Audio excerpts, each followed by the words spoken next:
He was teaching probably in a house, and they lowered the paralytic friend through here. Well, just above the reeds here, there's a mixture of mud, and then there's a loose layer of dirt, and then there's another mixture of mud, and they take the press again and get it there. And it keeps the rain and the sun out.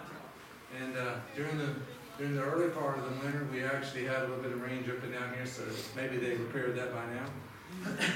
But this is typical of what they would have had. So you had a town of about 400 or 500 people, and so this would have been about the size of the synagogue that Jesus would have come in when he returned back to his hometown. Off in the corner area, they would put the clay jars. This is where they would store the scriptures.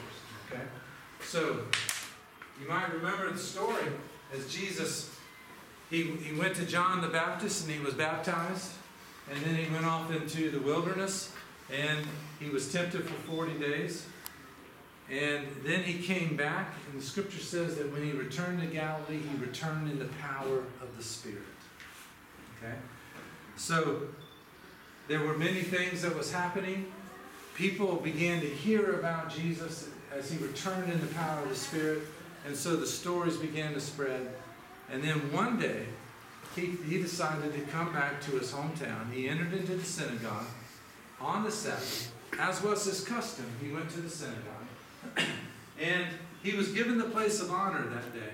As a rabbi, he was given the place of honor to read from the prophets. So they handed him the scroll of Isaiah, and he found the place where it was written, "The Spirit of the Lord is upon me, because he has anointed me to bring good news to the poor.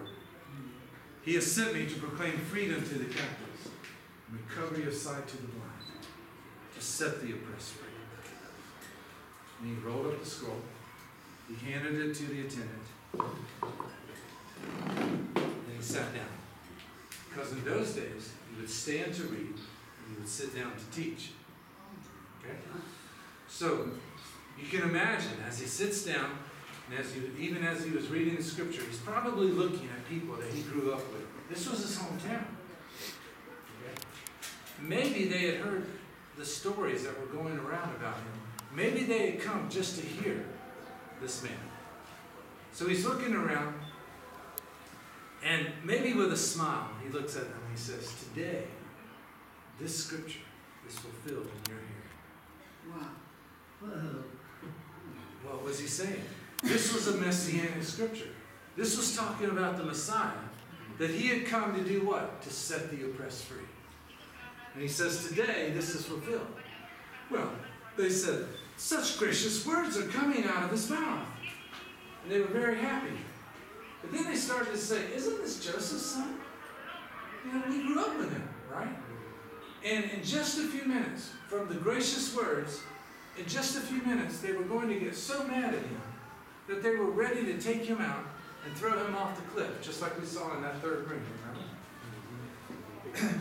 What happened in between the gracious words and the anger that they were so ready to kill him? Well, as Jesus continued to teach, he said, "Surely you will quote this proverb to me, 'Physician, heal yourself. Do here in your hometown that which we heard that you did in Capernaum.'" And he said, he went on to tell them two stories. Now, he could have told them stories about anybody. He could have told them stories about any of the heroes of faith. He could have told them stories about Abraham, about Isaac. He could have told them stories about Samuel. He could have told them stories about David and his mighty men. Anybody he wanted to. He could have told them stories about Ezekiel and the wheel in the middle of the wheels. But he reminded them of two stories. He said, there were many widows in the time of Elijah the prophet. But Elijah was only sent to one of them. You remember her? The widow in Zarephath. And you remember? She was getting ready to gather the wood and make her last meal. And Elijah said, "Make me some first." She said, this is all I have. He said, "Make me some first. And then God will take care of you." Well, she believed the word of the Lord. And God took care of her all through the family. He reminded them of another story. He said there were many lepers in the time of Elisha the prophet. But only one was healed, Naaman. Remember him? He had leprosy. You heard the story of Elisha being in Israel? So he went to Israel. Elisha sent a servant out, told him to go dip in the Jordan River 7 times. He didn't want to do that, but his servant convinced him to. So as he's going down 1, 2, 3, 7th time he comes up, he's completely healed. Why? Because he obeyed what the word of the Lord had said. So Jesus was reminding them these 2 stories. Reminding them of 2 Gentiles, not Jews. He could have told them stories of anybody he wanted to, but they weren't used to hearing stories about Gentiles.